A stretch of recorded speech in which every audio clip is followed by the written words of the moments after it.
ลูกแมวมา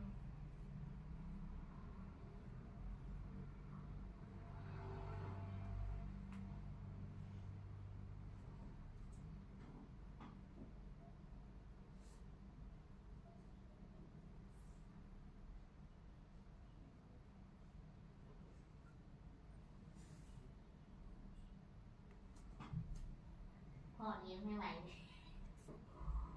พ่อต้องมาพ่อต้องที่นี่ก็หมานะ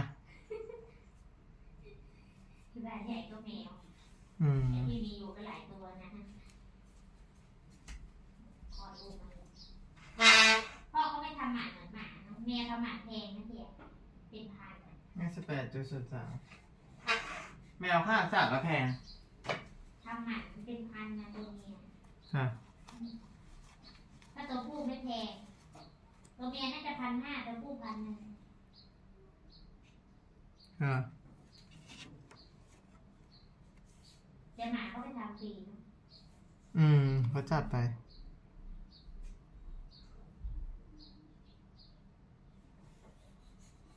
ดีก็เคลียร์ภารกิจอะไรหมดทุกอย่างแล้วไปไหนก็ไปได้สบาย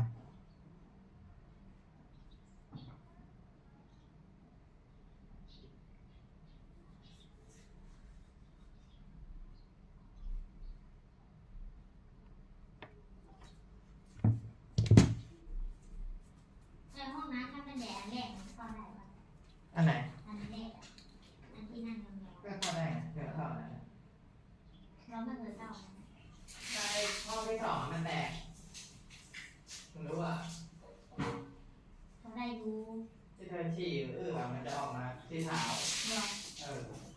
ยังไม่รู้ว่าเป็นฝ่ายชายโอ้ยออกมาเทียบไปออกมาลอย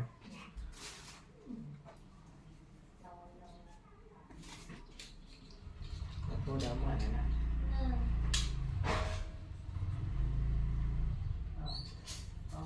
ความจริง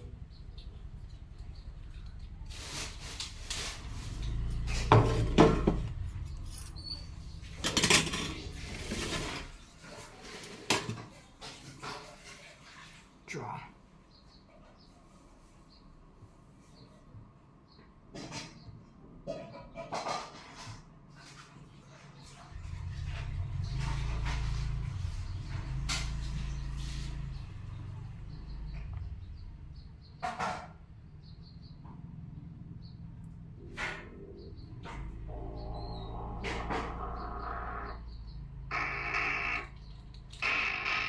เอากินให้หมดกลัวจะไม่ได้กินเอาละเฮ้ยจะขายหมดเรามีกินเปล่ากลัวเจมันไม่ได้กินจร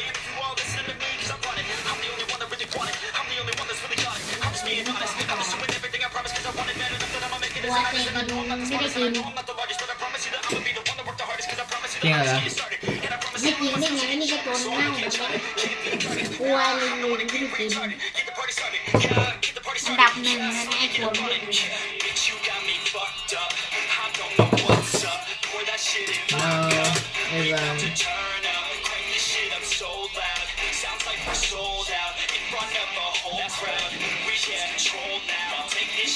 Personally, everybody got a different version of me.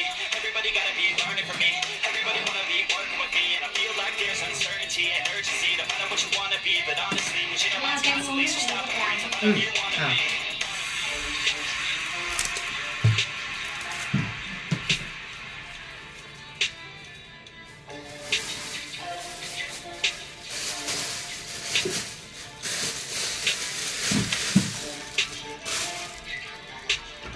กิน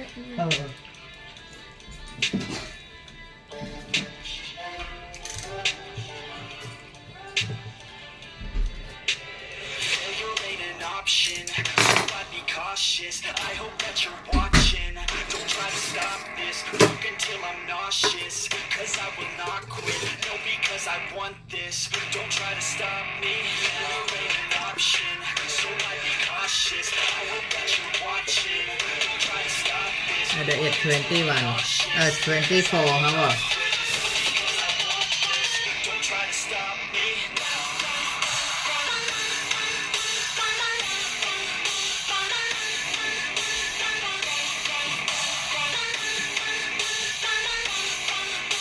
Oh, I don't know. This banana can eat.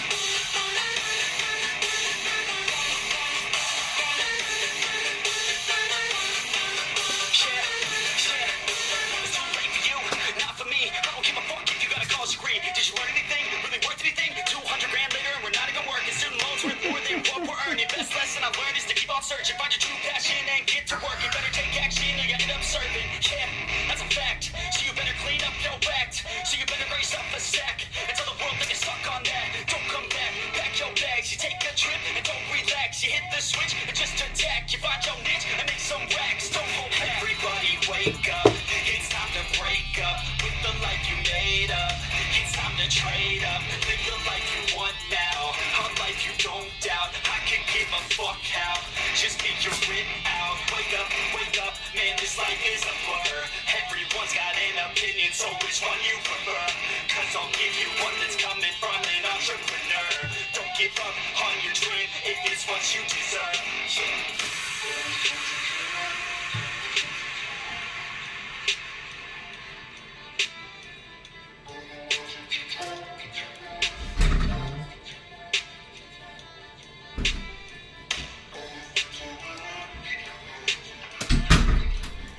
พ่อยังไม่รู้ว่าแม่ออกลูก เหรอ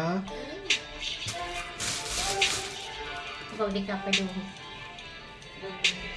Failure ain't an option, so I'd be cautious. I hope that you're watching. Don't try to stop this. Work until I'm nauseous, cause I will not quit. No, because I want this. Don't try to stop me. Failure ain't an option, so I'd be cautious. I hope that you're watching.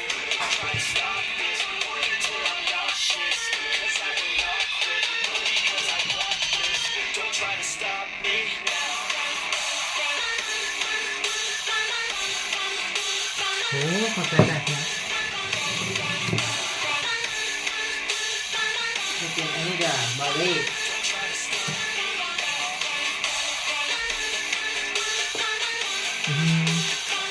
มิกเบอร์รี่เอ้ยว่ะ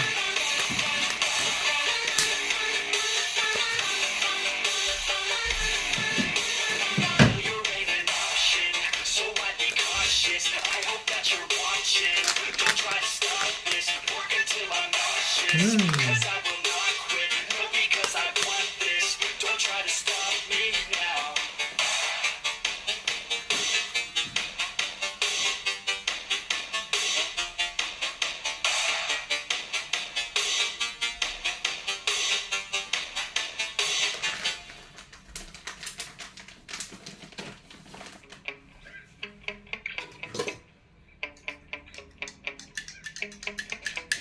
Yo.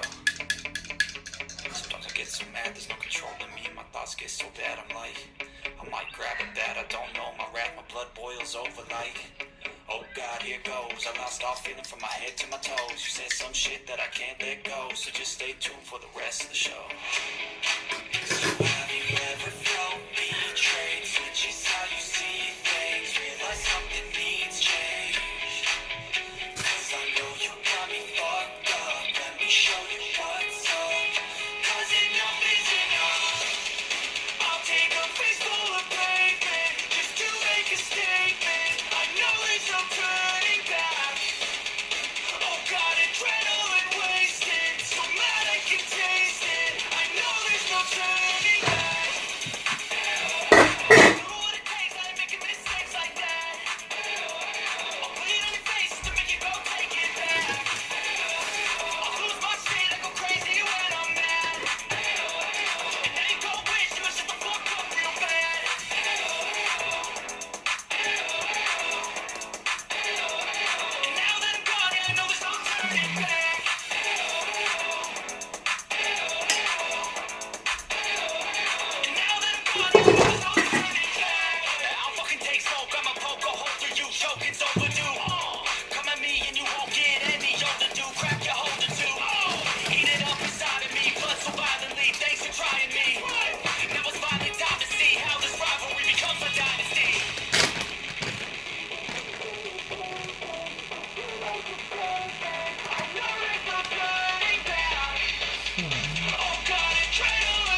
Godfather I'll lose my shit, I go crazy when I'm mad.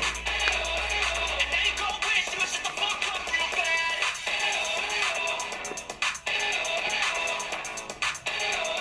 And now that I'm gone, yeah, I know there's no turning ว้าว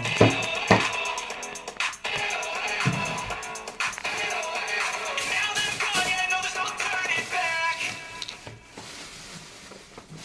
เฮ้ My Watermelon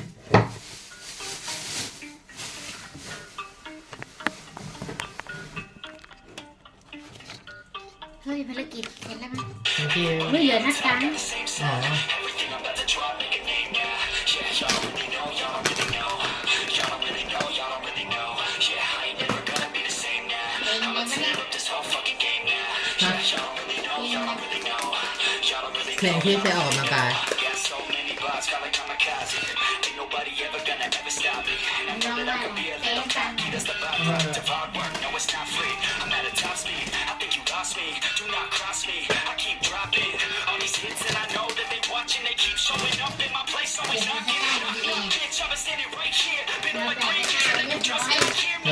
Let me appear and open up the mirrors. Let me show you now what you've been missing for years. Okay. Come over here, why to take a boy's name and smear? Or take it over here and end your career and make you feel fear or make you disappear. 'Cause I am right here and not going nowhere. Everybody on the top got the same sound. Everything I'm about to drop, make a name now. Yeah, y'all don't really know, y'all don't really know. Y'all don't really know, y'all don't really know. Yeah, I ain't never gonna be the same now. I'ma tear up this whole fucking game now. Yeah, y'all don't really know, y'all don't really know. Y'all don't really know, y'all don't really know. And when I rap, yeah, man, I snap fast. Like your girl's back, hit a clap, clap, break it in, smack. Shiny like a quick snack. Like it when I'm all up in there. I'm finna win it like I win stacks. Every single that I'm in, man, it's been fat. These haters all get whacked when I สวัสดี spit ค่ะ fast. These haters สวัส all ดีครับ get bit in the pit fast. You better get cracked, so you better move back. Y'all don't wanna play with the pro, not today. I'ma make you wish you were gone in my A. You will be my bitch, be my pawn when I play. You will be my โอ้ bitch, take ปา my น palm ทำ to เล่น the ต่อได้ face. You know I be biz when I'm on fucking stage. You ain't never gonna get me to be tame. I go insane, you can't detain this beat, yo. When I came to stay, girl, I came โอ to เค play. โอ้ Everybody on the top got the My same new sound. Everything I'm about to drop, make a name now. Yeah, y'all don't really know, y'all don't really know. It is Y'all how don't really know, y'all don't really know. Nutty Pudding I ain't never gonna be the same now. I put olive oil Game now. Yeah, y'all don't really know, y'all don't really know. Y'all don't really know, y'all don't really know.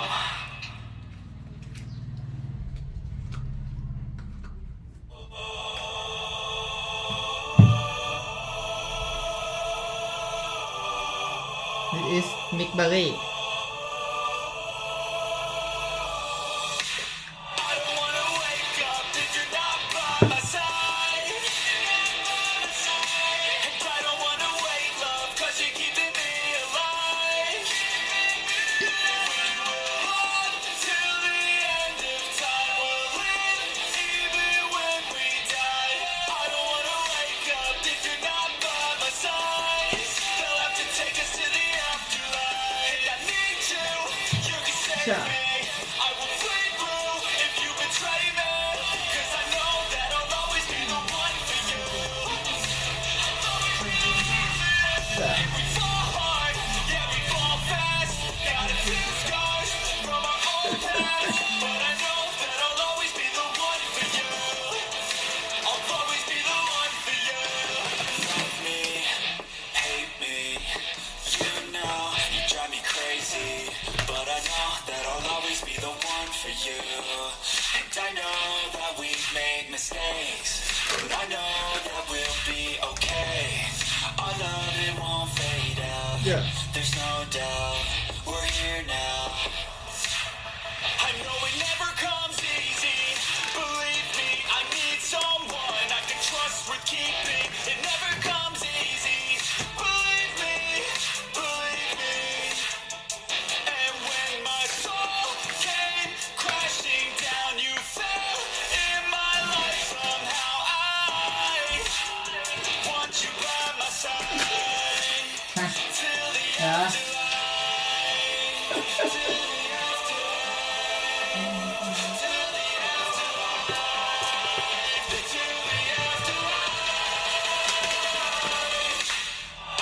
Finger Road if you're not by my side. And I don't wanna wait, love, 'cause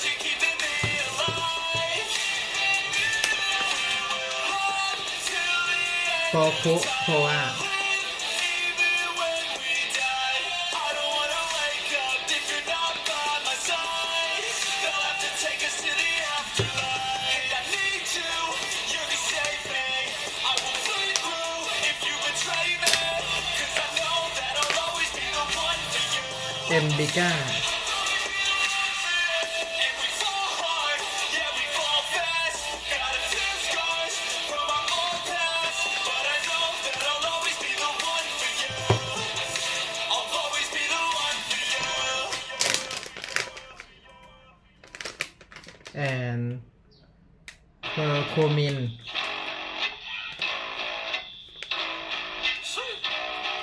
Old school effects right here. Yo. ginger เชื่อ Addicted to being savage. My life is a little graphic, like HBO making magic. I'm rapping to make that passive money coming from traffic. Doing mental gymnastics. I'm fluid and problematic. You losing if you come at me the wrong way. I've come a long way from sipping on Bombay. It's 1942 now. In this loud mouth, sipping hard in the back of a booth, sold out. I can never get enough. Success is like a drug. The money come in, but then I want more stuff. So I gotta work hard, Sure. play harder, gotta work smarter.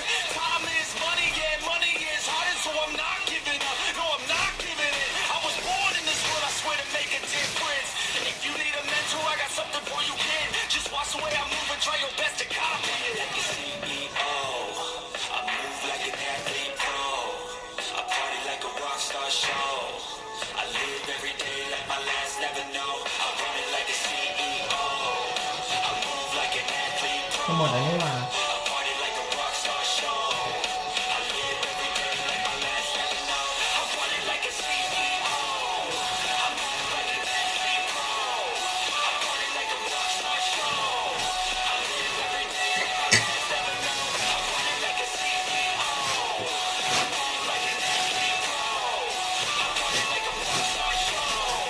I live every day like my last, never know.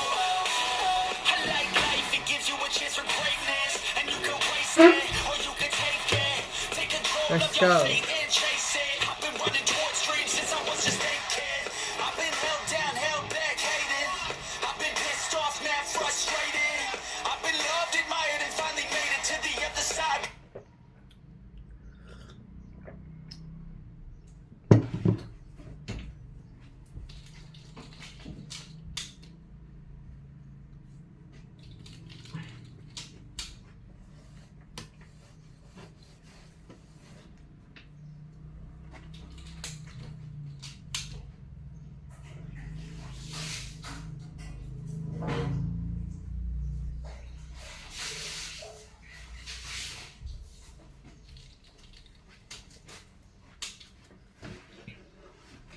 Hello 33 people 63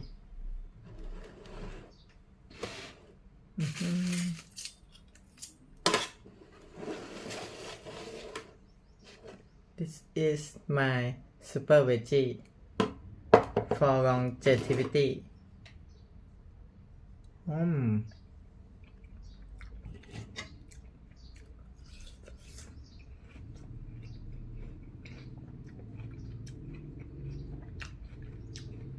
Hello health champions, today I want to talk about what really happens in the body when you're fasting. Coming right up. Hey, I'm Dr. Ekberg. I'm a holistic doctor and a former Olympic decathlete. And if you want to truly master health by understanding how the body really works, make sure you subscribe and hit that notification bell so you don't miss anything. We've been told for so long that it's so important to eat to keep your energy up. That if you don't have breakfast, you won't have any focus in school or at work. But if that was true, then anytime we try to fast, we would just get weaker and weaker. Energy would fade away until we just had nothing anytime we try to fast. But that's not how it works. So instead, how it works is the body has these amazing mechanisms of backup to provide a constant supply of energy pretty much no matter what happens, because our food supply has not always been as consistent as it is today.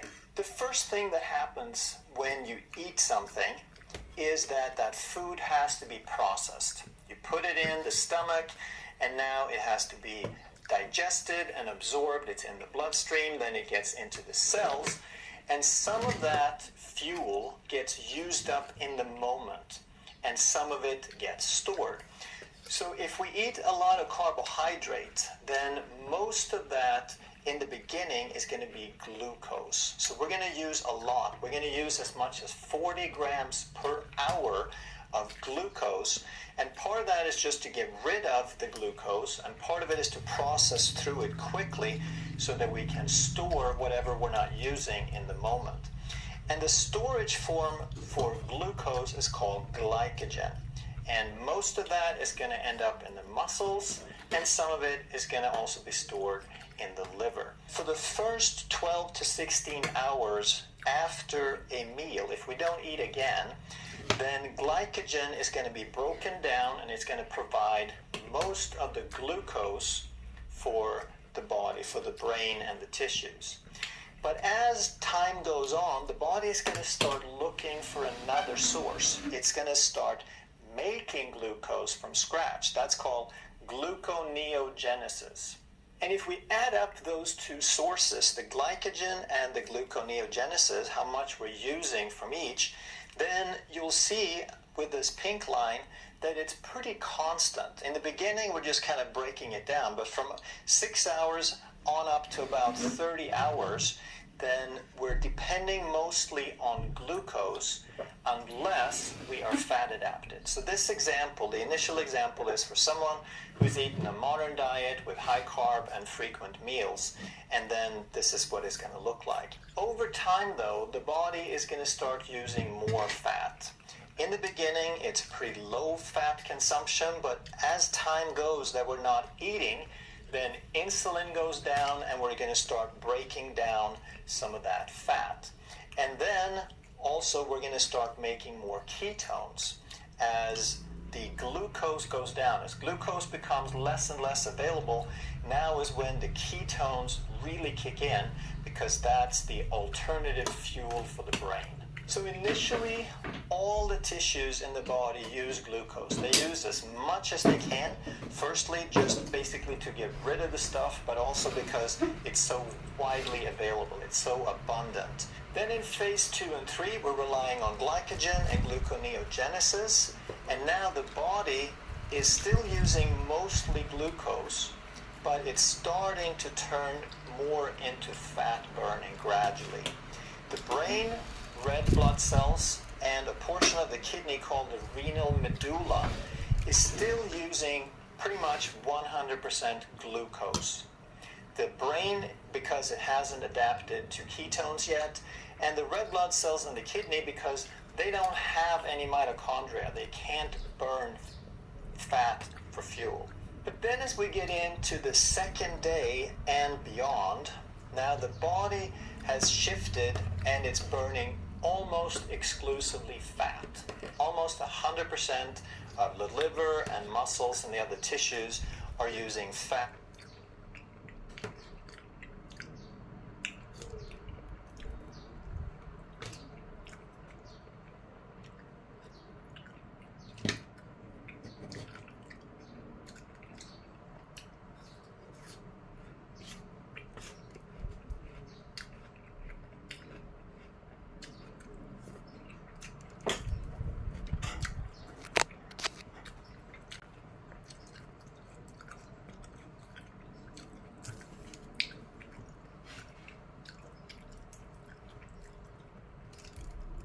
For fuel, because the glucose is being spared for those tissues that can't use fat. So the red blood cells and the renal medulla are still using glucose only.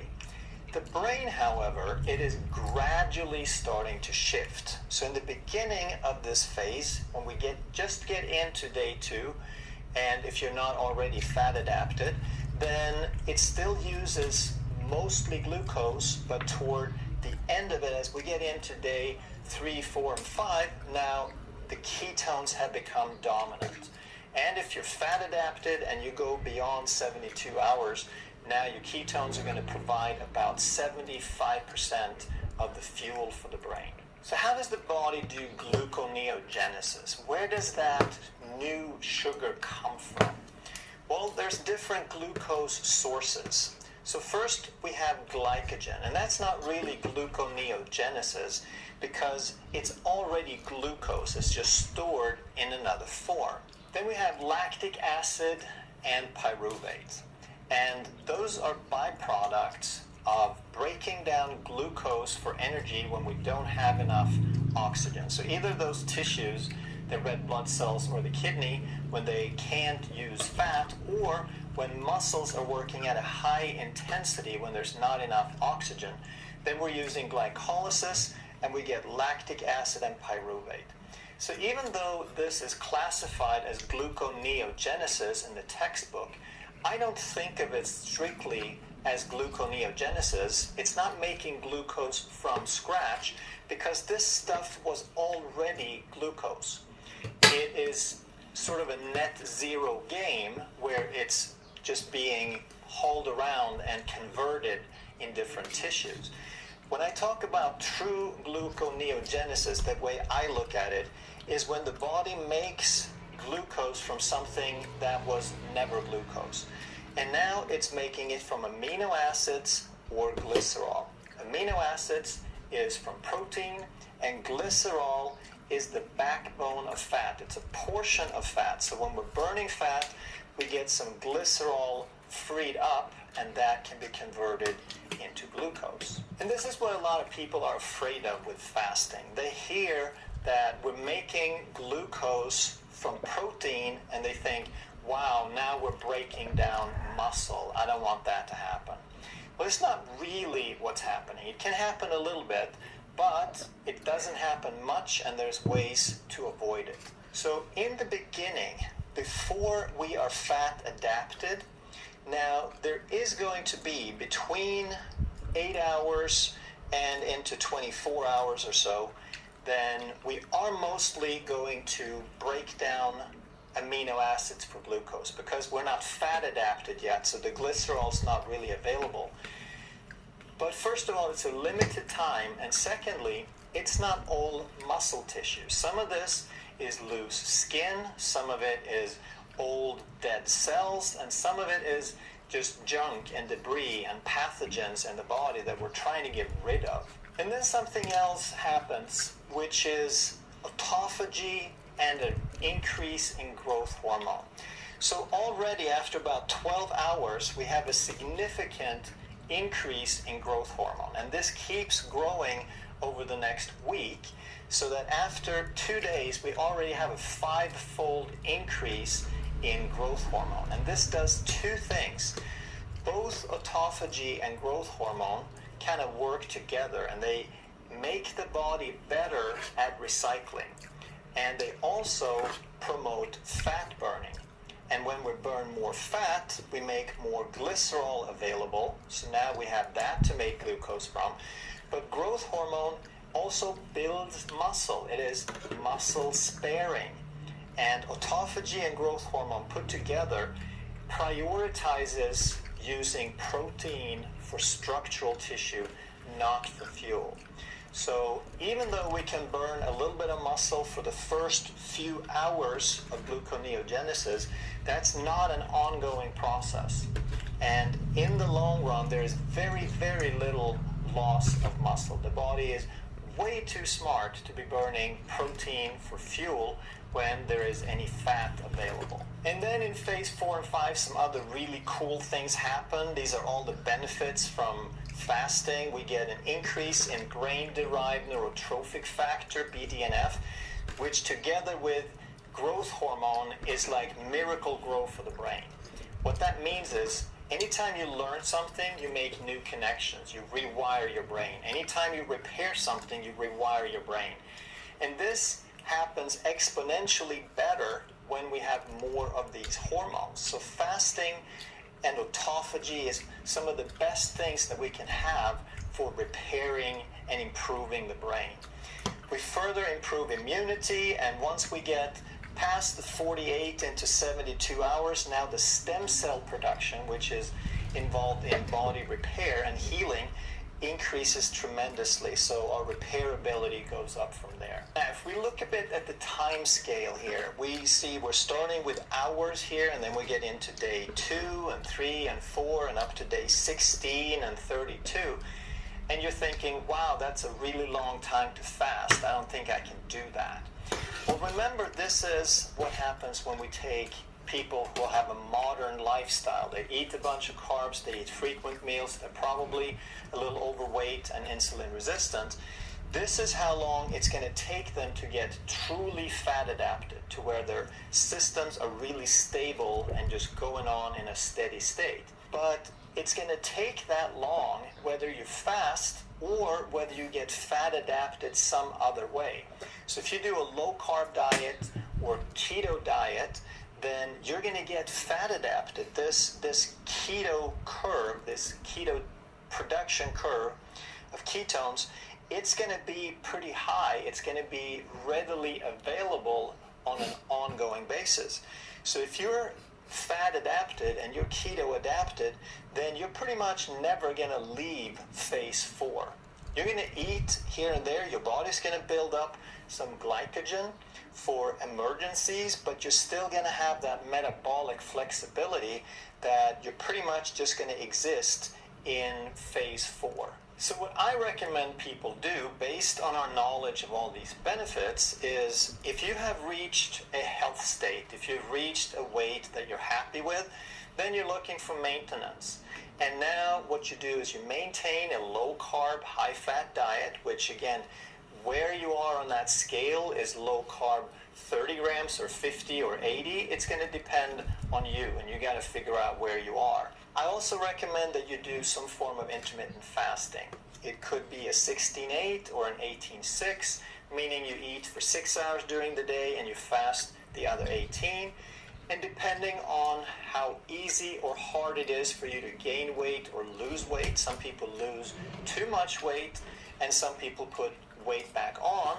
So therefore, you're going to probably alternate somewhere between 18-6 and OMAD depending on the person. I can't do OMAD all the time because I lose too much weight, but I want the benefits of this extended fasting, so I alternate between these two. And then what you can do is make a longer fast once or twice a month. So if you have dinner at 6 and then you don't eat at all the next day, and then you have breakfast, you got a 36-hour fast. If you skip breakfast, go to lunch, you got a 42-hour fast. And I think it's a great idea to do this once or twice a month. Then, a couple of times a year, maybe once a quarter, maybe twice a year, you do a longer fast. Because if you go beyond 3 days, now you're getting into some serious stem cell production, some deep states of autophagy and repair. And this is pretty much what I do. This is what I would recommend for maintenance. However, if you are looking to reverse a condition, maybe you have a disease, maybe you have some obesity, maybe you have some cancer or some autoimmunity, now you just want to do maybe a little bit more. You don't have to. If this does the trick for you, then just do that. But if you notice that that weight still won't budge, then you do a little more as needed. So now maybe you do more OMAD, maybe you skip the 18-6 altogether, maybe you do 18-6 once a week, maybe you do the 36 to 42 hour fast once a week instead of twice a month, and maybe you do the 3 to 5 days all the way up to 7 or 10 days, and you do that once a month or every 6 weeks or something like that. So there's no hard and set rule for how to do this. You got to figure out how your body works, how are you feeling when you do these things, and most importantly, don't rush into it. Do this gradually, learn how your body functions, learn how it feels, and then you move on from there. If you enjoyed this video, you're really going to love that one next. Thank you. Hello Health Champions. Today we're going to talk about what would happen if you were to drink lemon water every day for 30 days. You may be surprised by some of the benefits you will learn. Plus, at the end, we're going to talk about under what circumstances you really want to drink lemon water. Lemon water is supposed to help with all kinds of things, such as kidney stones, and cancer, and heart disease. It's supposed to help you lose weight and help with anxiety and depression, reduce anemia, improve your digestion, cleanse the liver, and even lower cholesterol and help with cardiovascular disease and stroke. So in today's video, I want to help you understand which ones of these claims might actually be valid and which ones you want to take with a grain of salt. What about kidney stones? Well, kidney stones are primarily made up of calcium and oxalates. And lemon contains citric acid or citrate, and this citrate can bind with these oxalates and transport them out of the body without forming stones. So the citrate can actually protect you from kidney stones. However, keep in mind that it takes quite a bit. So if you have a problem with kidney stones, it's probably a good idea to drink some lemon juice, but you would have to have about half a cup of concentrated lemon juice in order to have enough citric acid to really make a difference.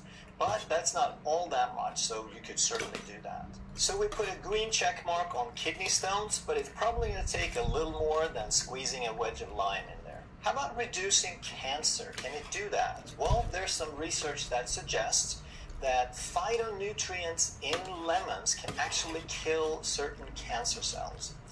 But they did this in a test tube. And when they do it in a test tube, you have to ask yourself, how does this translate to the human body? What kind of dosage did they use? Can we replicate that dosage and get any kind of effect in the human body? And you also have to ask, are they really going to spend millions of dollars on research just to make some lemon farmers happy? I don't think so. I think they're doing it so that they can extract one molecule and mass produce it and sell it as a medication. So chances are that the concentrations that they use in a test tube would be vastly higher than what you can get from drinking lemon water. So here, just my opinion, I would give it a question mark, but then again, lemon water is not going to hurt you, so what's the harm? Can lemon water protect you from heart disease? Well, someone claimed that research showed that eating fruits and vegetables high in vitamin C can protect you from stroke and cardiovascular disease. And then they concluded that lemons are high in vitamin C, and then they said, therefore, lemons protect you from heart disease. So here's the problem. The research doesn't say anything about the vitamin C being the protective thing. It just says certain vegetables are good for your heart and they happen to be high in vitamin C.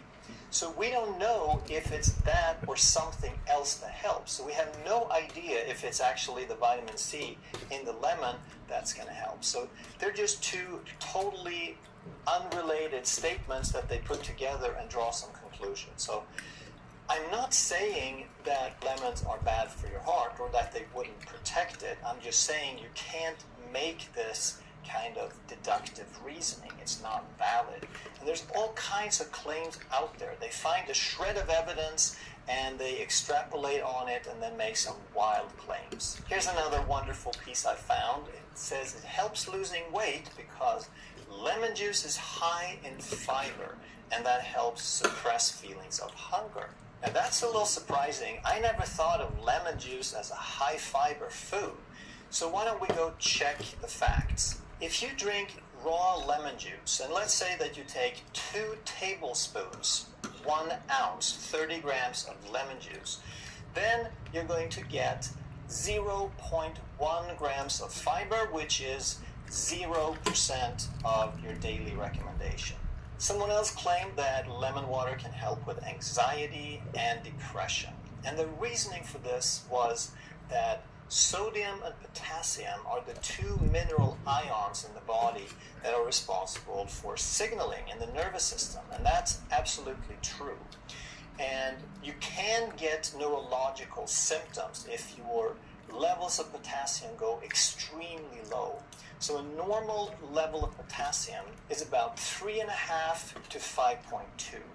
but you really have to get down to about 3 or less before you start seeing symptoms. And this is extremely rare. Personally, I don't think I've ever seen a blood test out of hundreds and hundreds that has been under 4.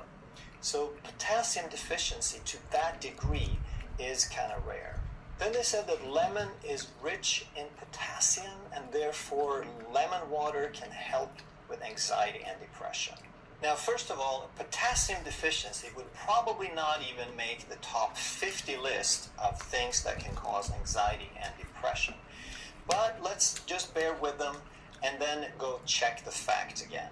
Now let's double the dose of lemon juice. We take 60 grams or a quarter cup of lemon juice, and that gives us 62 milligrams of potassium, which doesn't seem so bad, but that's only 1% of your recommended daily intake.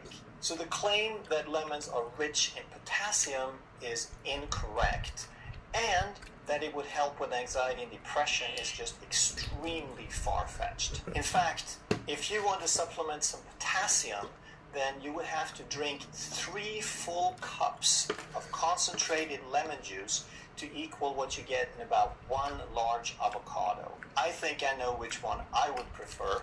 And if you truly had symptoms like anxiety and depression, you were that deficient. It doesn't matter that I come from. Mr. Eric Walker. It doesn't matter. No matter where I'm come from, another galaxy or in the future. It matter what you do today, what you eat, what food you eat, when you eat, time you sleep, how much you exercise. It matter much more where you come from.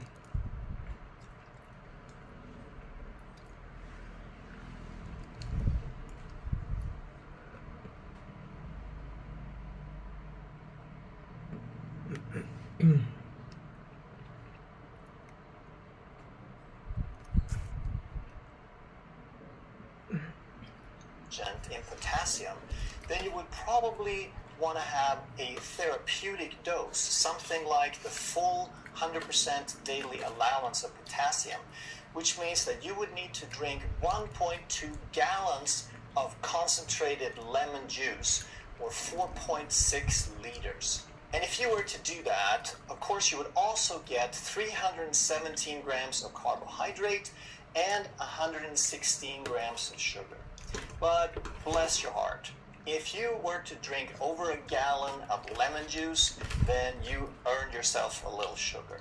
But seriously, there are actually some potential benefits. If we understand the mechanism of what some of these ingredients do, then it would actually make sense why it could reduce anemia, why it can help digestion, it can even help cleanse the liver, it might help lower or improve cholesterol, and you could even make an argument for why it could help you lose weight and help reduce some cardiovascular disease and stroke. Let's start with anemia. And citric acid, just like the name says, is an acid. That means it has a very low... You see what I eating?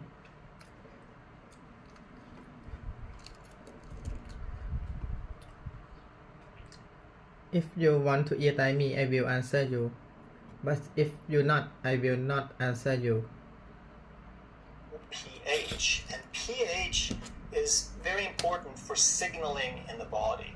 So when we have citric acid, which is acidic, then it's going to signal and increase the production of hydrochloric acid so that we start making acid. So we reduce the pH in the stomach much sooner than we would otherwise. And with a lower pH in the stomach, we're actually going to improve the absorption of iron. And this is especially important for vegans because the type of iron in plants is different.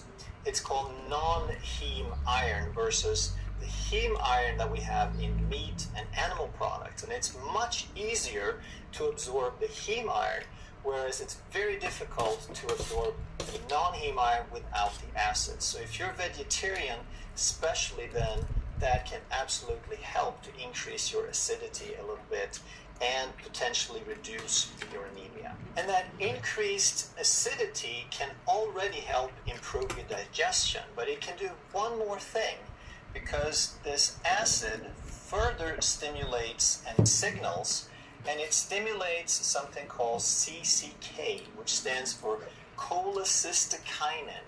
And that's a hormone that is responsible for kicking the gallbladder into gear. It makes the gallbladder contract and release bile.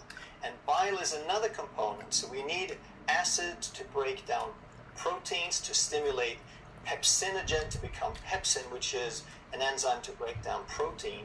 But then the cholecystokinin helps release bile, and this bile helps us digest fat. But interestingly, this can also help cleanse the liver, because what the liver does, it basically takes fat-soluble toxins and renders them harmless by making them water-soluble. And then it dumps these water-soluble end products into the bile, and that's one way that we get rid of things. It's a main method that the liver gets rid of toxins, by dumping them in the bile, which are stored in the gallbladder.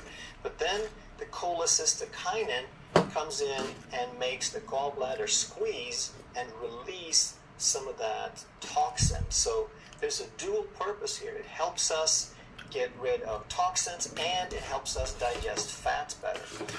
But without the acid, without the cholecystokinin, the gallbladder can become sluggish. It gets backed up. And if it gets backed up, now the liver doesn't really have a place to dump its toxins. So the outflow of the liver gets slowed down or clogged up. So with acid, we can keep that process going and allow the liver more easy exit of the toxins. Now, this same mechanism can even help your body regulate cholesterol. And the reason is that bile is made from cholesterol.